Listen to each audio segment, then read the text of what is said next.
Merci na bande konyos bozali kolanda biso na ebite mbuta zambwana soki ozali wapi na yebaka te. Merci.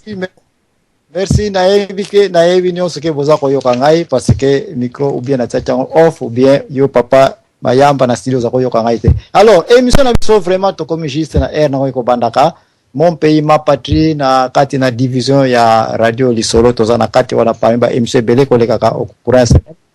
beaucoup de jours dans mon pays ma patrie chaque samedi na 20h et chaque leloyo mpoke ekopesa mala epa ya ngai ndeko na bino frère na bino Joaquin Zambwana sujet to kolobela éducation politique ezali kozanga biso na Congo mais mingi to ko côté la on a angle ya sport qui est leloyo carton rouge ou bien carton jaune moko akozwa yango na deuxième phase oyo tontoke na deuxième mi-temps ya match na biso politique congolaise. Pourquoi on a eu deuxième mi-temps parce que premier mi-temps to sili ko yeba ete esili ko leka déjà. Alors mingi nani akobandaka match mutu akobandaka match zaka toujours mutu oyo batie bi soki batie bi tambo za kozonga bapesi yo ballon ndembo na terrain tia na centre et puis yo mutu ko centre yo mutu ko banda ba ko beta to kick off elingi loba ete biso ba opposition to yebi bien très bien ete match oyo tourné très bien na premier mi-temps donc biso pe to pesa meli moi possibilité ya ko banda ndembo oyo ya bana ko shoot ya bana ko beta yango. Alors soki ba pesi opportunité oyo elingi ko bete kumba oke no kozongisa bio ba kotisio kumba tina suka parce que opposition moko ezali ate balo yango oyo yo mto ko banda kende ko bi parce que yo mto uti ko pola yo ba pesi siko chance okende. Alors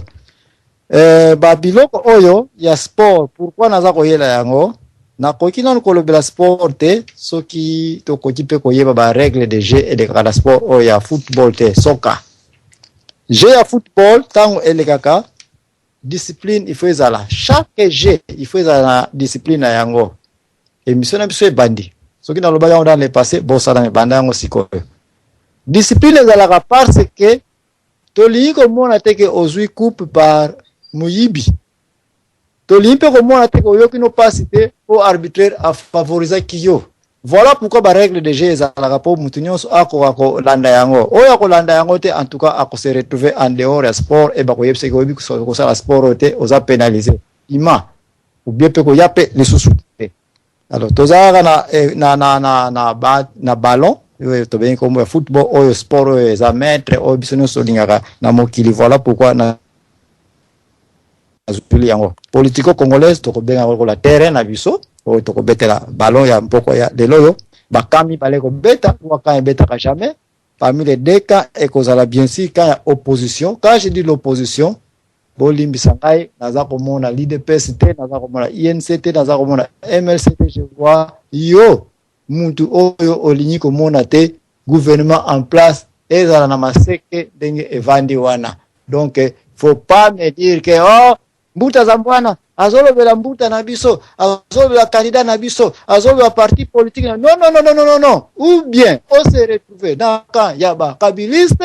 ou bien na kaya ba opposition et quand opposition na lingi koyoka te mutu point X tata X mama X pour parti politique non nous tous soko yebi ko na kaya parti politique joindre yango o ya nini ya opposition soki ya majorité joindre ya majorité koza na katikati te ba américain so bazaka na deux partis politiques ba républicain na ba démocrate ba indépendantiste na ba Rose Perot ba nani tout ceci ba El Shaddai ba nani ba kipaka bango na États-Unis te ou bien oza républicain ou bien oza démocrate biso na Congo échec ya liboso na bambula nyonso to utu ko nempoke na biso se bandi c'est le fait d'avoir trop de partis politiques ya buzoberi si buzoberi manque d'éducation politique et bandi awa émission na ngai sujet ya ngoyo yako tondisaka Congo nyonso avec biloko moko ezanga ntina ya multiples partis politiques et puis vers la fin opposition eza koyebana te majorité eza koyebana te match asika e bandi to yebana Congo est-ce que to continue à lire boye oyo alire eza kopesa biso programme côté oyo eza kosala ete ba parti politique comme siko ba club ya ba octopus ba club ya ba businessmen tout président parti politique na Congo comme PDG eza ba parti politique te comme ba compagnie privée ya wana bazo ne kokabula ka mboka na est kuna parti gauche ya RDC parti droite ya Benabo. C'est parce que nous sommes trop mal éduqués na Congo na makamatali pe politique mais tozongela mpoke na biso sinike tozaka na kata mpoke de kanka ka oto kolobela lelo donc je ne veux pas au moins ba sous division ya ba camp tozwa de camp FIFA ba règle nango to sport ya football ba règle nango ezali ete pourquoi carton jaune et yaka d'abord faut koyeba raison carton jaune et yelaka est-ce que carton jaune est bimi to carton nyonso soki bimi d'abord faut jeu et la arrêter oui mbula oh nous sommes obligés d'arrêter d'abord pour les jeux dengue et lekeli tout il faut d'abord arrêter carton yo de na lobite ke jaune na lobite ke rouge mais carton nyonso soki arbitraire azako bimisa yango match il faut d'abord arrêter et puis de tobeti ndembo poto continuer match avec cette raison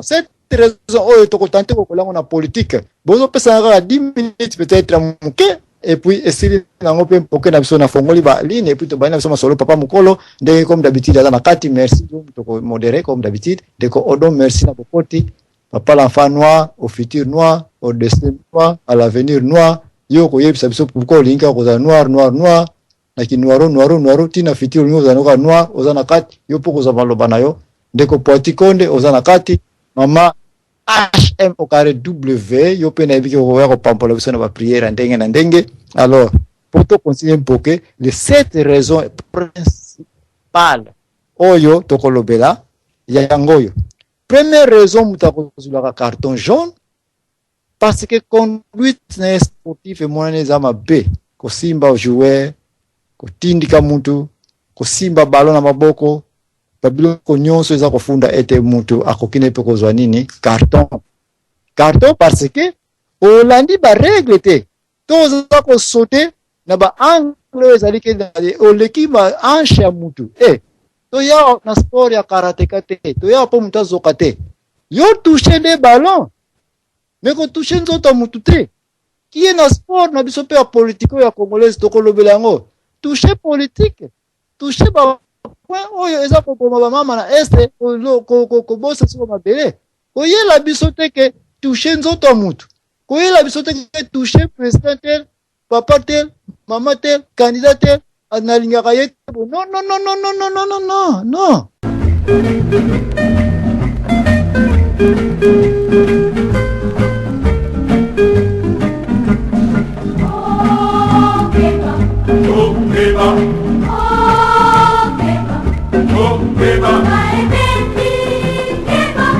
wana de 2012 ti na sekuna to moni babiloka boye mutu aza koya na politiko aza ko toucher personnalité ya mutu aza ko toucher village aza ko toucher région aza ko toucher boye na boye non mbula oyo to bandi lelo budget ya sika eza kofunda ete toucher ballon menzo to mutu te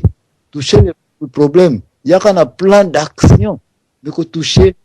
ba personnalité ba vie ya batukiye yango mutza ko sala ka ete to sana besoin éducation politique désormais na vie ya sika oyo bandi lelo na Congo ba oya kala to moni ko simba ka bat na banzoto banini na sport oyo ko ya football o sotaki na likolo o tushaki mutu na ba poso ezali ke danger ko yiko ya o ko sulango carton match ko telema coup franc e ko betama et coup frappeta ko beta mafoko yeba ete distance nini yango ba yebso telemena awa o négliger yango pe o kozwa pe sous carton donc tout ceci eza ko funda ete première section ya conduite ya mabe na sport eza kolakisa ete carton ekobima. Quel carton ekobima? Nazana nga l'arbitraire na yebi na kate nazana deux poches. Yebaka ke ba carton za kami ou bien jaune ou bien rouge. Alors, koloba pe na kata terrain, kofinga mutu.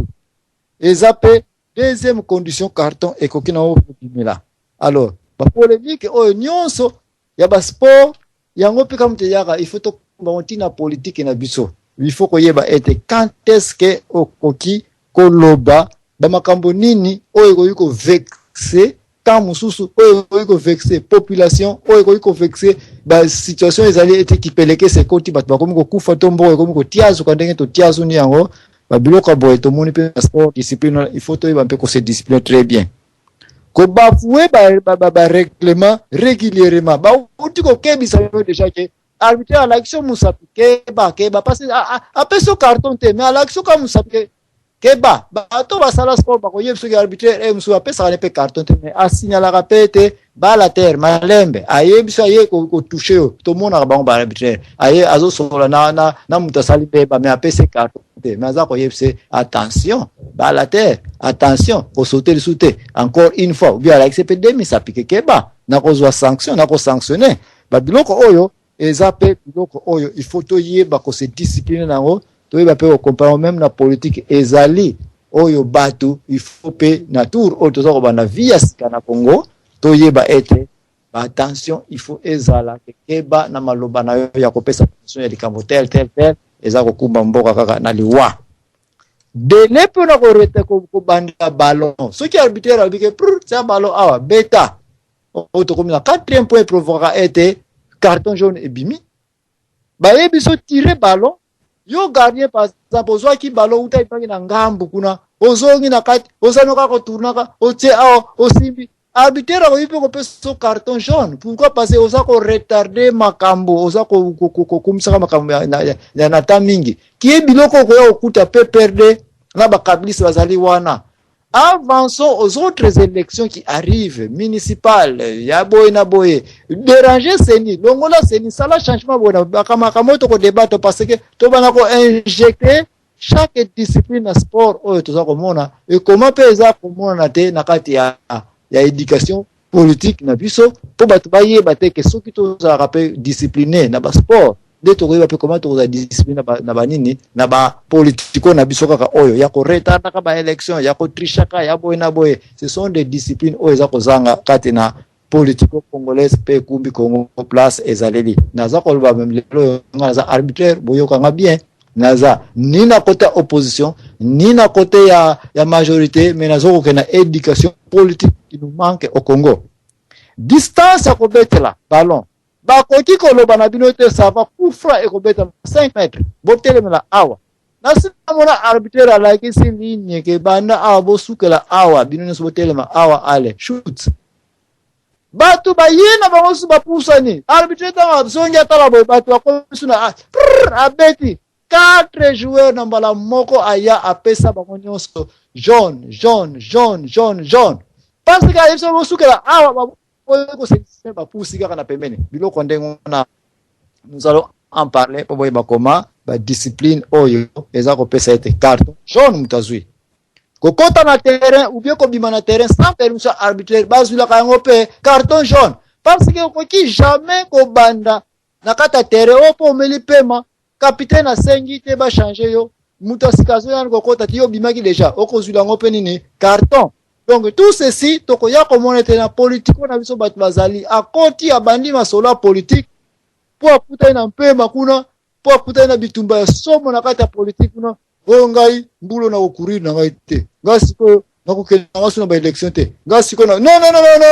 terrain ya Congo toko lobela ngo lelo yo ou bien oza jouer musala na yo kota na terrain jouer ce qui va continuer tika arbitraire capitaine banani ba mena yo moko tu restes là tu ne peux pas sortir ou bien entrer sans permission. Il y a une certaine discipline oyo obligatoirement yo mutu okoya na sport il faut kozala na ngo sport ya football ozali kolobela so kite okozala pénaliser. Alors lokola na komi quand même na ba point oyo tika na yebisa bino ete chaque fois mutu soka zui carton jaune de makambo eyaka siko poke na ngai nge banda po dans 3 minutes na na fongola antenne na bandeko bazaja na kati mutu soka azwi déjà carton jaune na kati ya terrain danger mibale ekoyaka ya liboso soka azalaki un bon joueur botielaki motema azalaka très agressif immédiatement comme faible. Première faiblesse, conscience ye moko aza koyeba ete na sina sur carton ni jaune et que ceux qui na continuer kozala agressif contre mes adversaires rouge za kozela ngai et ça fera ma sortie non pas seulement na terrain na vestiaire bakino kotsaya wapi a résidence surveillée na mwa nzongodi moko ezaka na pembeni okozala wana okobima lisute okomona kutu ba match ndenge place kosukela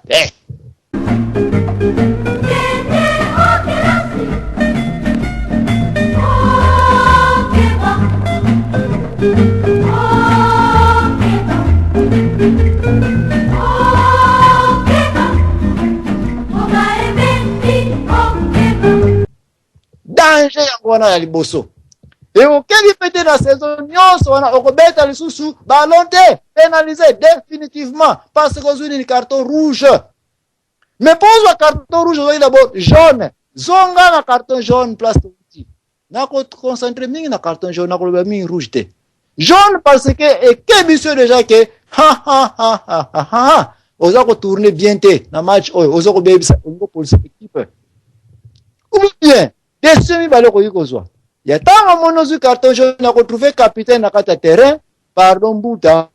pona bolamo ya peuple pona bolamo ya équipe pona bolamo ya ba fanatique na sobaza na kata terrain baza ko talaka bimisa ngai remplacer na mutu nso ya kozala agressif ko ngai ko il faut bo sauver na match musweza ko ya passer championnat na nesili na ngote ha ipeleke sele poso ngwana mais yo pe meilleur joueur na biso alors Yami Balé Obimi avec carton rouge parce que forcément Makambo mais en attendant tikato comprendre était mbula oyo terrain oyo match asika e bandi oyo match bandi leloyo le 13 octobre kick off to shoot yango via sika budget sika bilan sika. Comment est-ce que politico congolaise eko démarrer bolingito lobela mpo aussi base ba erreur passer à équipe na comment est poli ou bien bolingito banda siko na équipe ya sika avec loi ya sika avec discipline ya sika mais ba carton zambwana les amis balais ya rouge na ya jaune alors